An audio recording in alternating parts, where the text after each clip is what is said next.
মহান রব্বুল আলামিন বলেন, হে রাসূলগণ, কুলু মিনাত তাইয়্যিবাতি ওয়া আমালু সলিহা, পবিত্র খাবার খাও, এরপরে নেক আমল করো। হালাল খাবার খাও, এরপরে নেক আমল করো। হালাল খাবার খাইয়া ইবাদত করলে, নেক আমল করলে, সেই নেক আমল আল্লাহর কাছে কবুল হবে। হালাল খাইয়া নামাজ পড়লে নামাজ আল্লাহর কাছে কবুল হবে।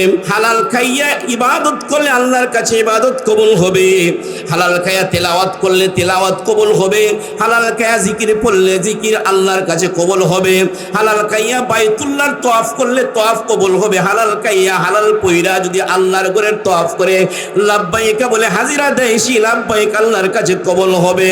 হালাল খাইয়া যদি আপনার বান্দা হাত উঠায় দোয়া করে, এই দোয়াটা করতে দেরি হবে, বান্দার চোখের এক ফোঁটা পানি নাকের ডগায় আসতে দেরি হবে।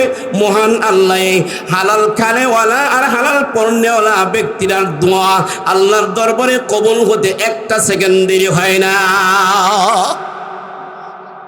এজন্য হালাল খাইতে হবে। আগেই আল্লাহ বলেছেন কি করো, হালাল খাও।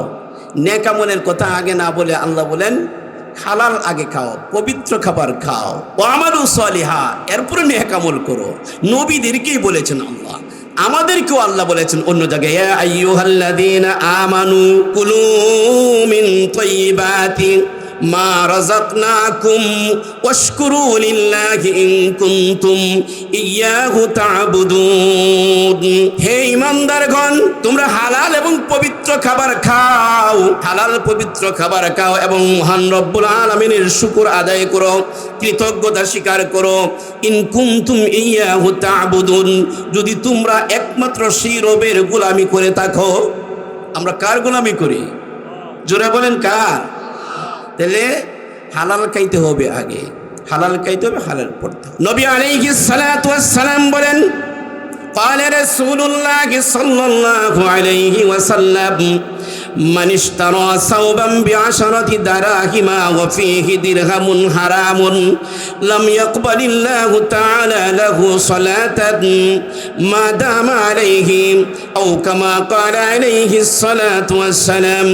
বিশ্বনবী জনাবে মুহাম্মদুর রাসূলুল্লাহ সাল্লাল্লাহু আলাইহি ওয়াসাল্লাম বলেন, মান ইশতারা সাওবাম বি10 দারাহিম, যে ব্যক্তি একটা কাপড় খরিদ করলো 10 টাকা দিয়ে, ওয়াফিহি দিরহামুন হারামুন, একটা টাকা আপনার হারাম। 10 টাকা দিয়ে আপনার শাল খরিদ করলেন, 9 টাকা হালাল, 1 টাকা হারাম। 10 টাকা দিয়ে টুপি খরিদ করলেন, 9 টাকা হালাল, 1 টাকা হারাম। 10 টাকা দিয়ে আপনি পাঞ্জাবিটা খরিদ করলেন, 10 টাকার মধ্যে 9 টাকা হালাল, 1 টাকা হারাম। 10 টাকা দিয়ে আপনি লুঙ্গি খরিদ করলেন, 9 টাকা হালাল, 1 টাকা হারাম। নবী আলাইহিস সালাতু ওয়াস সালাম বলেন, মান ইশতারা দিরহামান ইশতারা সাওবাম বি10 দারাহিম ওয়া ফীহি দিরহামুন হারামুন, যে ব্যক্তি একটা কাপড় খরিদ করলো, পায়জামা, লুঙ্গি, প্যান্ট কিংবা টুপি বা গেঞ্জি, যে কোনো একটা কাপড় সে খরিদ করলো 10 টাকা দিয়ে, এর মধ্যে 1 টাকা হলো তার হারাম। নবীজি বলেন, লাম ইয়াকবালিল্লাহু তাআলা লাহু সালাতান মা দামা আলাইহি, যতক্ষণ পর্যন্ত সেই 1 টাকার হারামের কাপড়টা গায়ে থাকবে, ততক্ষণ পর্যন্ত আপনার নামাজ আল্লাহর দরবারে কবুল হবে না। আল্লাহর দরবারে কবুল হবে না। বুঝাতে পারছি কথা? মনে করেন আপনি 10 টাকা দিয়েই খরিদ করছেন বা 100 টাকা দিয়ে, এখন তো 10 টাকা দিয়ে খরিদ করা যায় না মনে করেন। নবী আলাইহিস সালাতু ওয়াস সালামের যে যুগের কথা, ওইটা আমাদের জন্য শিক্ষা।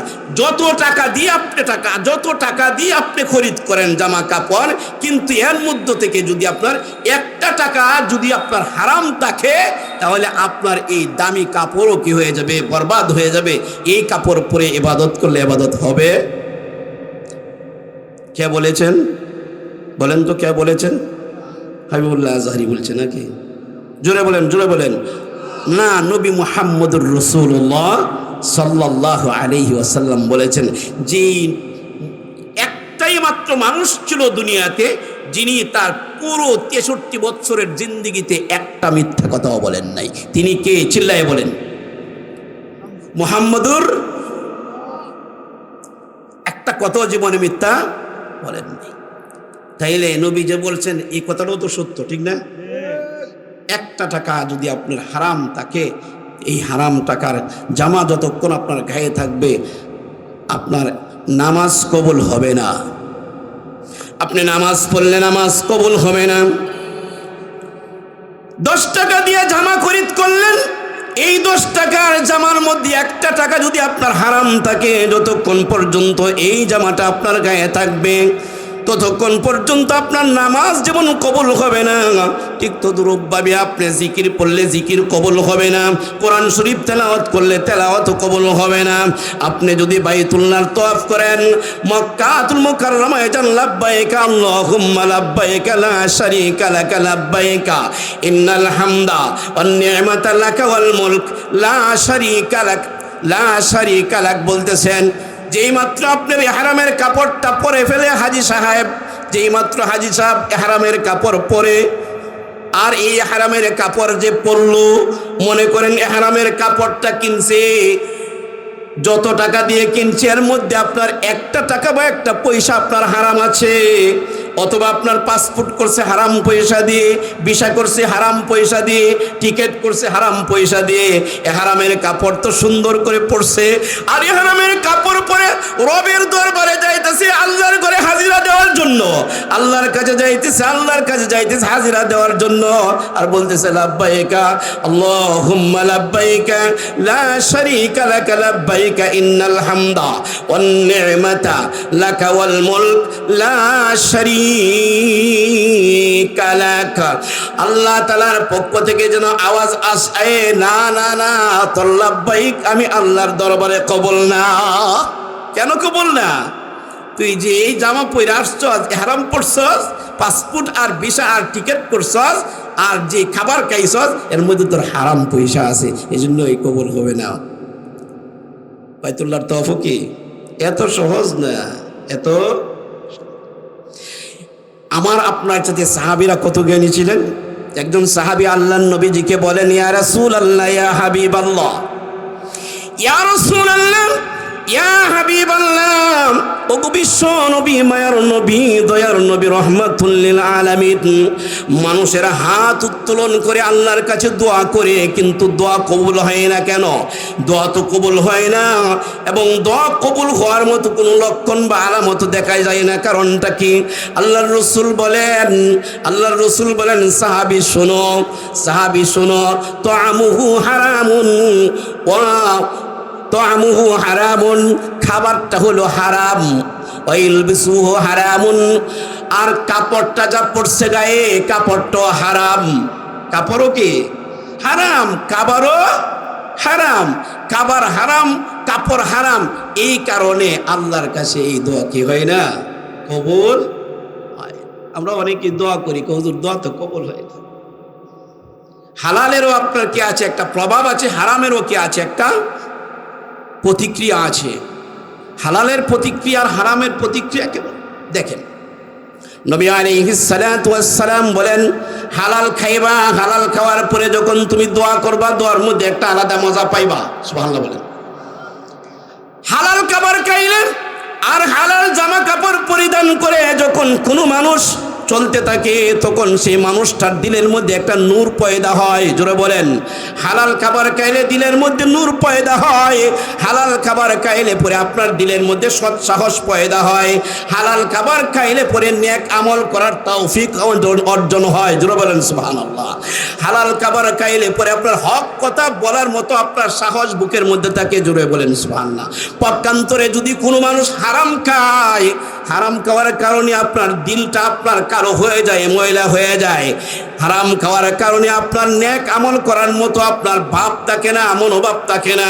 হারাম খাওয়ার কারণে বান্দার নেক আমলের প্রতি তার অনীহা সৃষ্টি হয়ে যায়, যে কারণে নেক আমল করতে আর আগ্রহ থাকে না।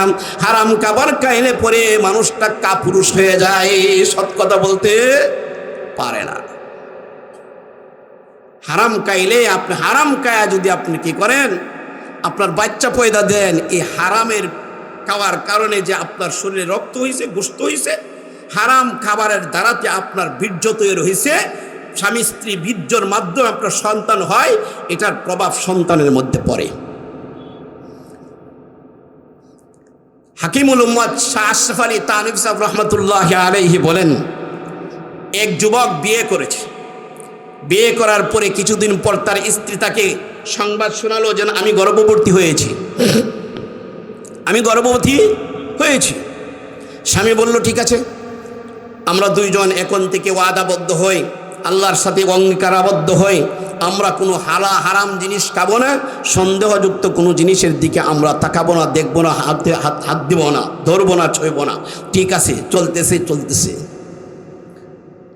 এক পর্যায়ে বাচ্চা প্রসব হয়েছে। নির্ধারিত সময় আসার পরে বাচ্চা প্রসব হয়েছে। আস্তে আস্তে বাচ্চাটা বড় হইতেছে। বাচ্চারা যখন বাবার আঙ্গুল ধরে বাজারে যাইতে পারে, ছোট্ট বাচ্চারা মাঝে মাঝে বাজারে যাইতেছে না বাবার সাথে, কেন চাই জানেন? বাজারে গেলে মজা খাইতে পারে, তো এটা একটা শখ। তো বাজারে গেছে বাবার সাথে, বাজারে যাইতেছে, রাস্তার এক পাশে দেখে এক লোক একটা ঝুড়ির মধ্যে কিছু বড়ই নিয়ে বসে আছে বিক্রি করার জন্য। এই বাচ্চা বাবার হাতে ধরা থাকা অবস্থায় ঝুড়ির থেকে তাফা দিয়ে আপনার কয়টা বড়ই আইনা মুখের মধ্যে দিয়ে লাইছে। কাজটা ভালো করছে না খারাপ করছে বলেন তো দেখি? এটা আমরা কিছু মনে করি না, ওই ছোট্ট বাচ্চা এটা করছে, এটা আর কি অসুবিধা। কিন্তু আল্লাহর বান্দা এতটুক সহ্য করতে পারেন না, এর আগুইটা গেছে। ছোট্ট বাচ্চার আচরণ দেখে বাবা বাড়িতে ফিরে আসছে, ফিরে এসে একটা ছুরি হাতে নিলেন, ছুরিটা দাঁড় দিতেছে। বিবি তাকে দেখে স্বামী তো ছুরি দাঁড় দিতেছে, কারণ কে ছুরি দাঁড়ায় কেন, কি হয়ে গেল, কারোর সাথে কোনো ঝগড়াঝাটি করে আসলো কিনা, কারোর সাথে কোনো রাগারাগি করলো কিনা, ছুরি দাঁড় দেয় কেন? বিবি এসে ডাক দিয়ে বলে, প্রিয় তোমার স্বামী আমার, কি হয়েছে একটু বলুন, ছুরিটা দাঁড় দিতেছেন কেন? একটু পরে বসবে, সত্য করে একটা কথা বলবে রে প্রিয় তোমার স্ত্রী, সত্যি করে যদি তুমি কথাটা না বলো তোমাকে জবাই করব, তোমাকেই। বলে কি হয়েছে বলো? ও আমার প্রিয় তোমার স্ত্রী ভালো, আমার এই সন্তান আরেকজনের জুরির থেকে না বলে টান দিয়ে বড়ই এনে মুখে দিয়ে খেয়ে ফেললো, তার কারণটা কোন জায়গায় সমস্যাটা হয়েছে বলো? স্ত্রী ডাক দিয়ে বলে, প্রিয়তমার স্বামী আমার, আমরা দুইজন যে ওয়াদাবদ্ধ হয়েছিলাম হারাম জিনিস খাবো না, হারাম জিনিসের দিকে আমরা হাত বাড়াবো না, সন্দেহযুক্ত জিনিস আমরা খাবো না, ধরবো না, ছুঁবো না। স্বামী আমার, আমি ওয়াদা রক্ষা করে চলতেছিলাম, চলতে হঠাৎ একদিন এমন একটা কাজ হয়ে গেছে, আমার অজান্তেই হয়ে গেছে। আমাদের ঘরের বারান্দা দিয়ে যখন আমি হাঁটাচলা করছিলাম, পায়চারি করতেছিলাম, ঘোরাফেরা করতেছিলাম, এমন সময় তাকে দেখি আমার পার্শ্ববর্তী পড়োশি মানুষের একটা বড়ইয়ের ডাল ভেঙে এসে আমাদের ছাদের উপর পড়ে রয়েছিল। ওই ডালের মধ্যে আপনার বড়ই ঝুঁকে রয়েছিল। আমি ওই বড়ইগুলির থেকে টান দিয়ে, আমার অজান্তে একটা বড়ই টান দিয়ে আমি মুখে দিয়ে খেয়ে ফেলেছিলাম। এই ভুলটা আমার হয়ে গেছে। স্বামী ডাক দিয়ে বলে, স্থির হো, শোনো, কারণ তো খুঁজে পেয়ে গেছি, আর খুঁজতে হবে না। আরেকজনের গাছের থেকে যে বড়ইটা তুমি না বইলা খাইছো, এই না বইলা খাওয়ার কারণে এটা তোমার জন্য হালাল হয় নাই, জায়েজ হয় নাই। এই হারাম জিনিস তোমার পেটের মধ্যে গেছে, আর এইটার দ্বারাও তো তোমার শরীরের মধ্যে রক্তকোষ্ঠ তৈরি হয়েছে, এই বাচ্চার উপরে প্রভাব পড়ছে। এই কারণেই তো তোমার আমার বাচ্চা আরেকজনের বড়ই না বইলা খাইছে। দেখছেন, এটা প্রভাব। আর যদি হালাল হয় তার এটা ভালো একটা প্রভাব পড়ে। কি পড়ে? ভালো একটা প্রভাব পড়ে। আহমদ ইবনে হাম্বল রহমতুল্লাহি আলাইহি যুগের একজন শ্রেষ্ঠ বিখ্যাত ইমাম, ইমামে শাফি রহমতুল্লাহের ছাত্র, ইমামে শাফি রহমতুল্লাহ আলাইহির ছাত্র। চার মাযহাবের চার ইমাম, ইমামে আবু হানিফা হানাফি মাযহাবের ইমামের নাম ইমামে আজম ইমাম আবু হানিফা রহমতুল্লাহ আলাইহি, শাফি মাযহাবের ইমাম শাফি রহমতুল্লাহ আলাইহি, মালিকি মাযহাবের ইমাম মালিক রহমতুল্লাহ আলাইহি, আর হাম্বলি মাযহাবের ইমাম আহমদ ইবনে হাম্বল রহমতুল্লাহ আলাইহি। আমার বন্ধুরা, আমার ভাবারা লক্ষ্য করে শুনুন, আহমদ ইবনে হাম্বল একজন বিখ্যাত ইমাম। আহমদ ইবনে হাম্বলকে তার উস্তাদ ইমাম শাফি রহমতুল্লাহ আলাইহি একবার মিশর থেকে চিঠি লিখলেন। ইমাম শাফি উস্তাদ, আহমদ ইবনে হাম্বল ছাত্র। ছাত্রর কাছে মিশর থেকে ইমাম শাফি রহমাতুল্লাহ আলাইহি একটা চিঠি লিখলেন, বাবা আহমদ ইবনে হাম্বল, অনেক দিন হয়ে গেছে আমি তোমাকে দেখি না, তুমি আমাকে দেখো না, আমার মন চাইতেছে তোমাকে একটা নজর দেখার জন্য। ওরে বাবা ইমাম আহমদ ইবনে হাম্বল, সময় করে আমার বাড়িতে একটু বেড়াইয়ে যাও। আহমদ ইবনে হাম্বল চিঠিটা পাওয়া মাত্র চিঠির উত্তর লিখছে, শ্রদ্ধেয় ওস্তাদ জি আমার, আমি অমুক মাসের অমুক তারিখে আপনার বাড়িতে আপনার সাথে দেখা করতে আসবো। আর ওই দেখবেন ইমাম শাফি রহমাতুল্লাহ আলাইহি ইমাম শাফির সন্তানাদির সাথে শুধু খালি আপনার প্রশংসা করে, শ্রেষ্ঠ ইমাম বিখ্যাত ইমাম আহমদ ইবনে হাম্বলের গুণকীর্তন গায়, আহমদ ইবনে হাম্বলের প্রশংসা গায়। আহমদ ইবনে হাম্বল একজন ফকিহ, আহমদ ইবনে হাম্বল একজন বিখ্যাত ইমাম, আহমদ ইবনে হাম্বল একজন আল্লাহওয়ালা, আহমদ ইবনে হাম্বল একজন আল্লাহর ওলি, এভাবে প্রশংসা করে। আল্লাহর ওলি আহমদ ইবনে হাম্বল যেদিন আসার কথা ওই তারিখ অনুযায়ী ইমাম শাফি রহমতুল্লাহ আলাইহি তার ছাত্র শাগরেদ আর তার মুরিদানদেরকে নিয়ে ইমাম আহমদ ইবনে হাম্বলকে আগায় আনার জন্য, ইস্তেকবাল জানানোর জন্য শহরের বাহিরে চলে গেলেন।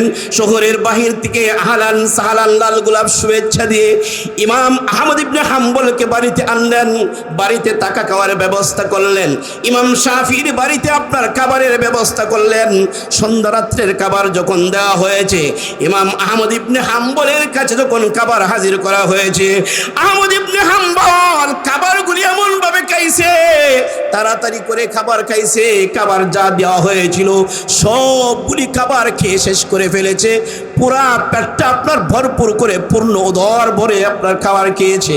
এবার ইমাম আহমদ ইবনে হাম্বল এশার নামাজের যখন সময় হয়ে গেছে, এশার নামাজ পড়ার জন্য উস্তাদ ইমামে শাফির সাথে ছাত্র শিক্ষক দুইজন মসজিদে গেছেন নামাজ, আর ফাঁকে দিয়ে এসে ইমামে শাফির সন্তানাদিরা ঘরের ভিতরে আপনার ইমামে আহমদ ইবনে হাম্বল যেন রাত্রি যাপন করবেন, মেহমানের জন্য আপনার রাত্রে যদি পানির ব্যবস্থার প্রয়োজন হয়, ওযু ইস্তিনজার প্রয়োজন হয়, তাহাজ্জুদ পড়বে আল্লাহওয়ালা মানুষ, এই জন্য আপনার ওযুর পানির ব্যবস্থা করে রাখলেন।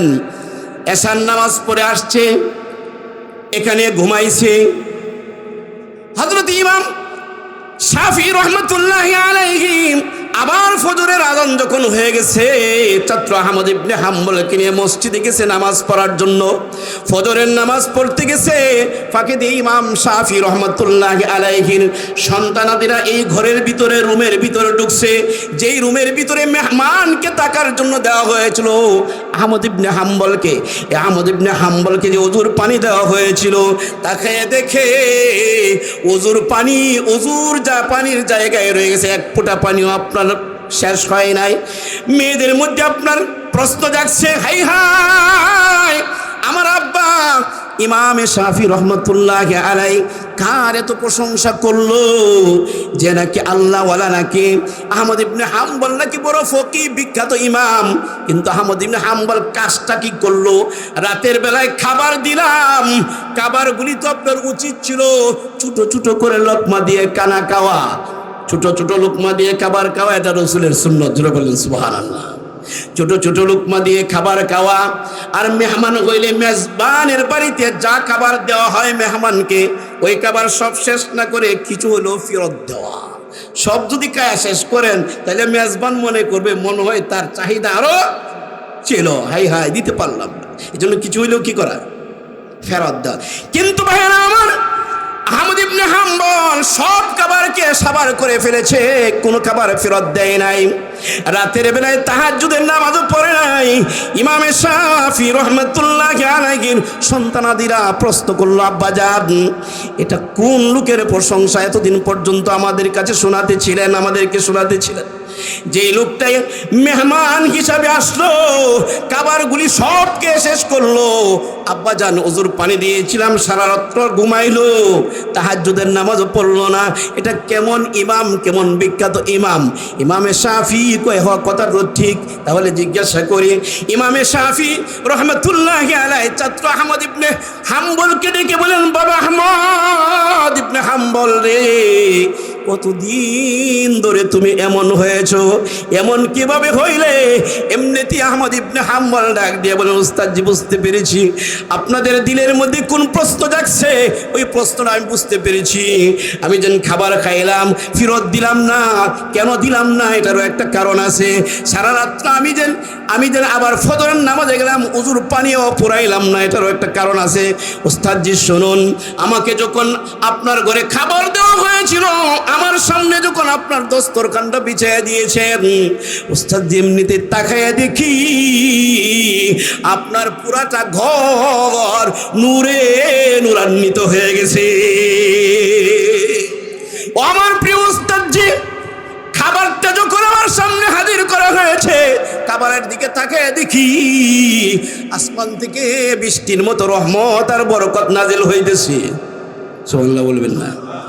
আসমান থেকে বৃষ্টি পড়লে যেমন বৃষ্টির ফুটাগুলি গোনা যায় না, ও আমার উস্তাদজি খাবারের দিকে তাকায় দেখি আসমান থেকে বৃষ্টির মতো খাবারের মধ্যে রহমত আর বরকত নাজিল হইতেছে। আমি মনে মনে এরকম একটা কল্পনা করলাম, এরকম একটা সিদ্ধান্ত নিলাম, প্রয়োজনে 1 সপ্তাহ না খেয়ে থাকবো, কিন্তু এত বড় বরকতি আর রহমতি খাবার দেরি করলে হবে না, ফেরত দিলেও হবে না। এই জন্য উস্তাদজি আমার এই পবিত্র হালাল আর বরকতি রহমতি খাবারটা আমি তাড়াতাড়ি খায়া সব শেষ করে ফেলেছি। দ্বিতীয় কথা হলো উস্তাদজি আমার, আমাকে যেন আপনি উজুর পানির ব্যবস্থা আপনার ঘরের থেকে করে দেওয়া হয়েছিল, উজুর পানি ফুরাই নাই। ও উস্তাদজি, আমি আজকে উজুর পানিটা না ফুরানোর পিছনে আরেকটা কারণ হলো, উস্তাদজি আপনার ঘরের খাবার খাওয়ার পরে আমি 2টা উপকৃত হয়েছি, আমার 2টা লাভ হয়েছে। একটা লাভ হয়েছে উস্তাদজি, আপনার ঘরের এই বরকতি রহমতি হালাল খাবার খাওয়ার পরে উস্তাদ আমার আমলের মধ্যে আমি মজা পেয়েছি। উস্তাদজি আমি আমলের মধ্যে এমন মজা পাইছি, সারা রাত্র আমি ঘুমাই নাই। বহুদিন পরে উস্তাদজি সারাটা রাত্র পর্যন্ত জাগ্রত থেকে থেকে উস্তাদজি তাহাজ্জুদের নামাজ পড়েছি। এটা হয়েছে আমার আমলই একটা লাভ। এই জন্য আমি ঘুমাই নাই বিদায় ওযুরও কোনো প্রয়োজন হয় নাই, পানির জায়গায় পানি রয়েছে। আরেকটা হয়েছে আমার ইলমি লাভ। উস্তাদজি আপনার ঘরের খাবারটা যখন খেয়েছি, হালাল খাবারের বরকতে আমার আল্লাহ আমার ইলমের মধ্যে এমন বরকত দিয়েছে, রব্বুল আলামিন আমাকে এত বেশি বরকত দিয়েছে, আপনার এই ঘরের এই বিছানায় বসে বসে কোরআনে কারিমের একটা আয়াত থেকে আমি 100 মাসআলা উদ্ঘাটন করতে পেরেছি। এটা আমার ইলমি লাভ। জোরে বলেন সুবহানাল্লাহ। এই জন্য হালাল খাবার আল্লাহ বলেন কি করো, ইয়া আইয়ুহার রাসূল কুলু মিনাত তাইয়্যিবাত, এ রাসূলগণ হালাল খাবার খাও, হারাম ছাড়ো। হালাল খাও, হারাম ছাড়ো। মুহতারাম হাজিরিন, দেওবন্দের একজন দিন মজুর ছিল, নাম ছিল শাহজি আব্দুল্লাহ। নাম কি তার? শাহজি আব্দুল্লাহ একজন গরিব মানুষ।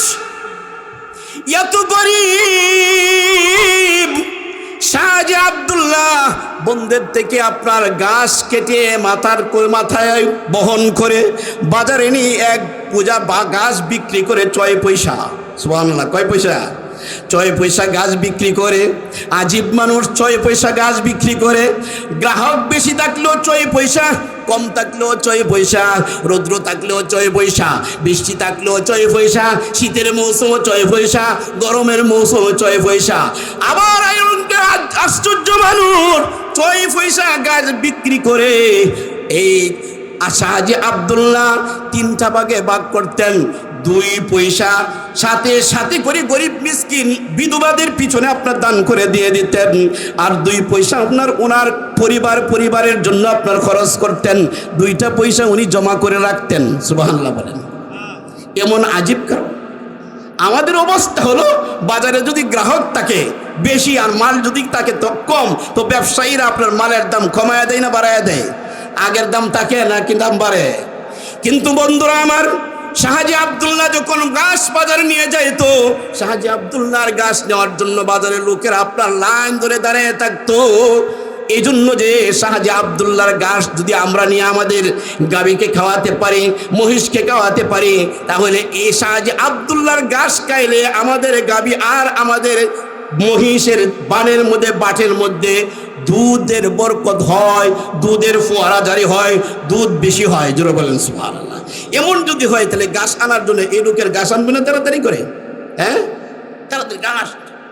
কিন্তু শাহজি আব্দুল্লাহ একই দামে বিক্রি করে, 2 পয়সা গরিব মিসকিনকে দান করে দেয়, 2 পয়সা পরিবার চালায়, 2 পয়সা জমা করে। বৎসর শেষে হিসাব করে দেখে আপনার তার কত হয়েছে।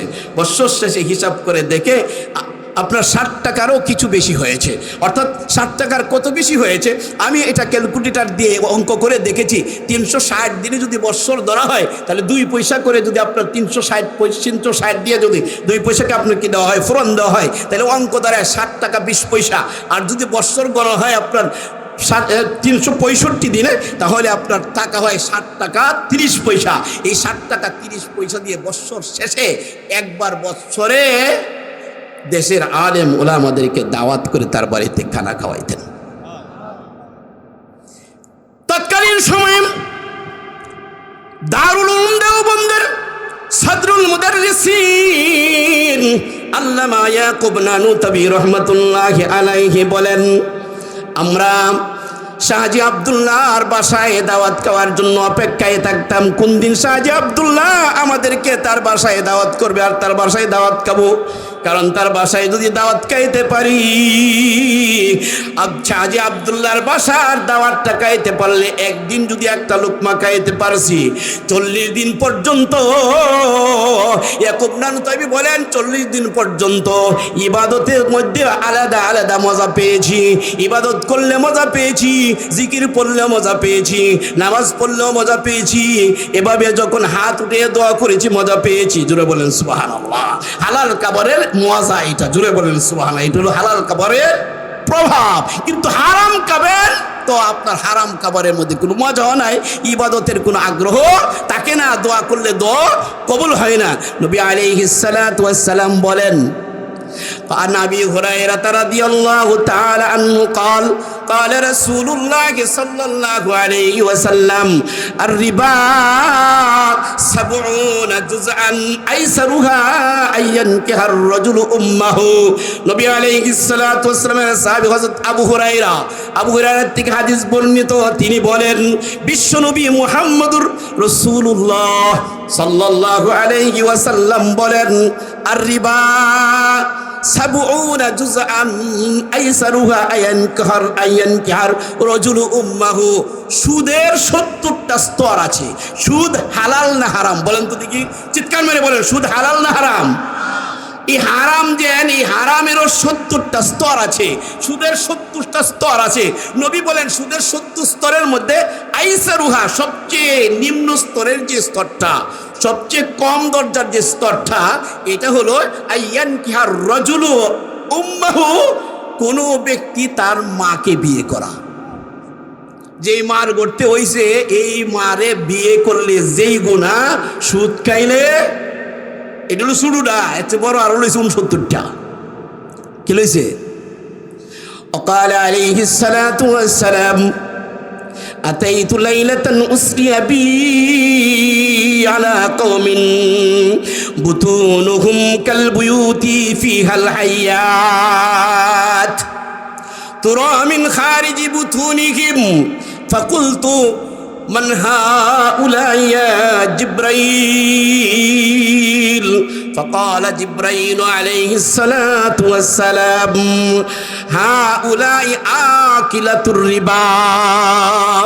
নবী আলাইহিস সালাতু ওয়াস সালাম বলেন, ওই মেরাজের ঘটনা আমার আগে হুজুররা বয়ান করে গেছে, আমি কিন্তু মেরাজের ঘটনা হুজুরনাতে বয়ান করতেছি। এই জন্য এখানে আমার আগেও বলে গেছে, এই জন্য কি করি নাই, বয়ান করে নাই।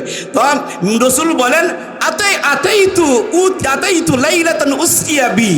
নবীজি বলেন, আমাকে যখন মেরাজের রাতে উপরের দিকে নিয়ে যাওয়া হইতেছিল, মেরাজ করানো হইতেছিল, ইসরা করানো হইতেছিল, যাইতেছি যাওয়ার পথে এক জায়গায় গিয়ে দেখি আলা কওমিন বুতুনুহুম কালবুয়ুতি ফিহাল হায়াত। এক জায়গায় গিয়ে দেখি কতগুলি মানুষ, একদল মানুষ, যেই মানুষগুলির পেটগুলি এত বড় বড় বড় ঘরের মতো পেট, এত বড় গড় যেমন বড়, পেট এত বড়। তুরা মিন খারিজি বুতুনিহিম, আর বাহির থেকে পেটের ভিতরে দেখা যায় বড় বড় সাপ।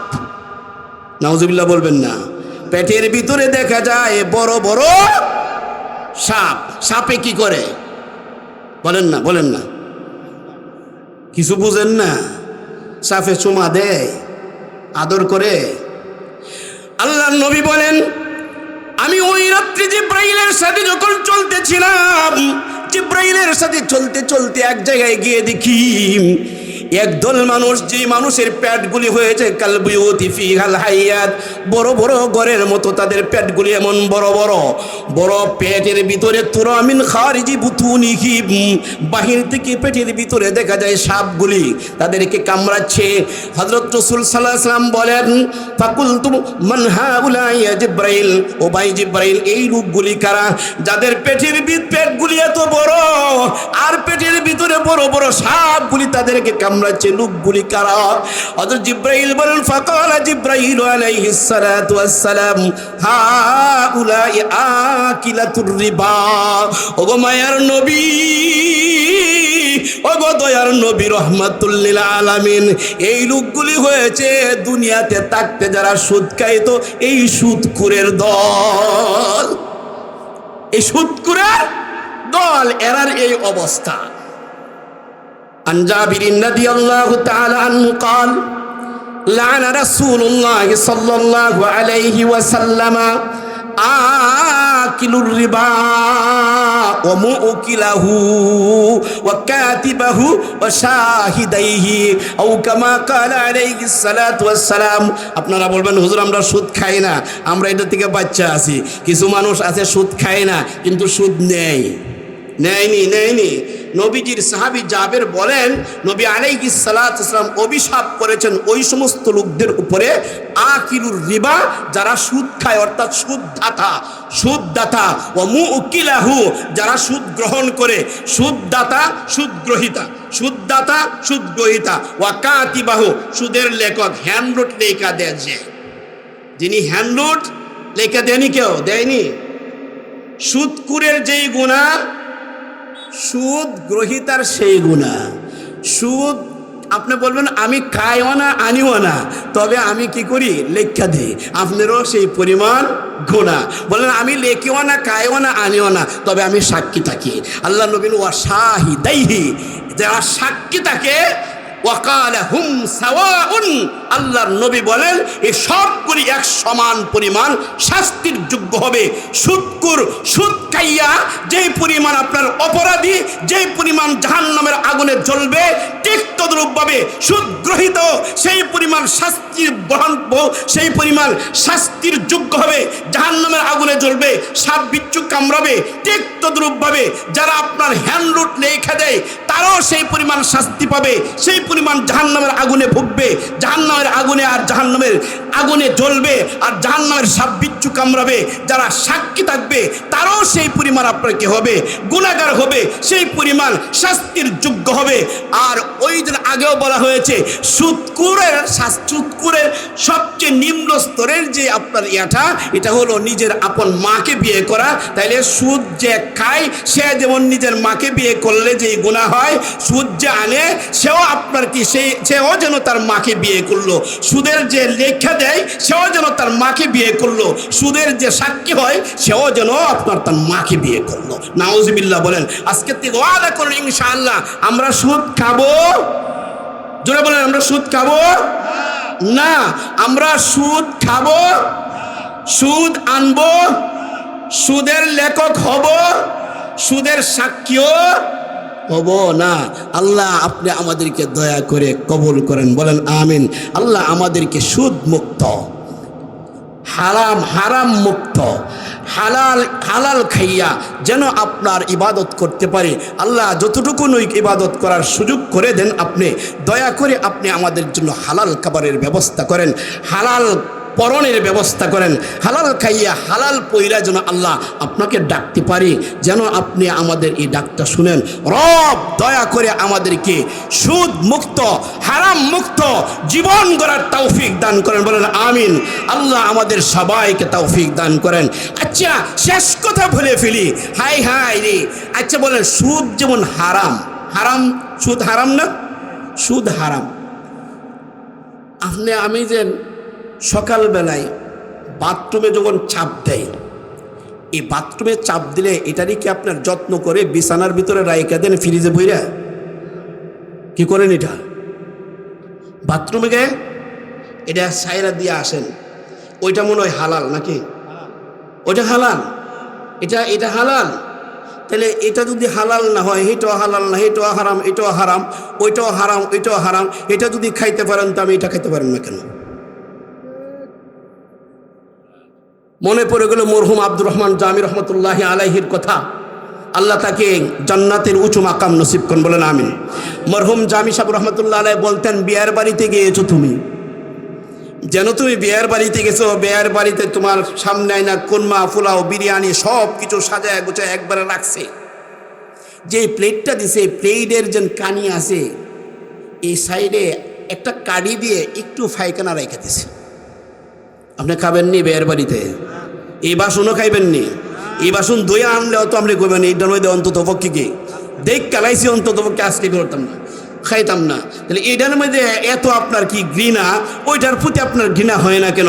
আপনি সুদ খাইয়া আপনি কি করবেন? বাচ্চা জন্ম দিবেন, আর আপনি আশা করবেন আপনার সন্তান আপনার সাথে সদাচরণ করবে, আপনার সন্তান আপনার খেদমত করবে, আপনার সন্তান আপনাকে বুড়া হলে পরে আপনাকে কি করবে? সোহাগ করবে, মায়া করবে, মমতা করবে, আপনাকে আপনার ভাত খাওয়াবে, পড়াবে।